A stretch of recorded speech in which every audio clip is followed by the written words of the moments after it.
Скенерот со магнетна резонанца е важно медицинско средство уште од 1980-тите, но може да покаже само статични прикази. Годинава истражувачите од Универзитетот Калифорнија Дејвис јавија дека развиле начин да регистрираат подвижни слики на делови од телото. Ортопедот Роберт Сабо веќе го користи скенерот наречен активна магнетна резонанца. Сега гледаме зошто некој пациент, на пример, има нестабилен зглоб, зошто има болки во одреден дел од раката и што треба да сториме.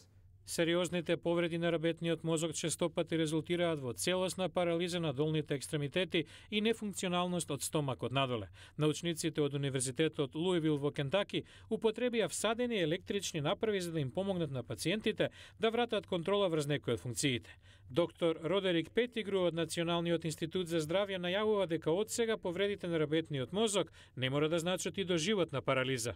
Кај овие четворица пациенти регистрираме самостојно движење и контрола на екстремитетите, но и можност да ги контролираат физиолошките потреби. Тоа е научен пробив. Годинава научниците дојдоа чекор поблиску до тоа матичните клетки да го регенерираат оштетеното ткиво.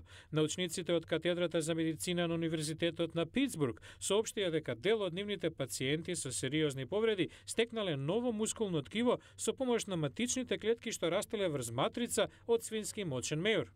3D печатачите годинава беа можне корисни во медицината. Кинеските лекари испечатија замена на пршлен за сериозно повреден тинејџер. Директорот на оделот за ортопедија на Универзитетот во Пекинг, доктор Лиу Жонџгун, гледа голема улога во 3D печатењето во вештачките импланти. Можеме да ги употребиме иконографските тестови на пациенти како што се тестирањата со компјутерска томографија.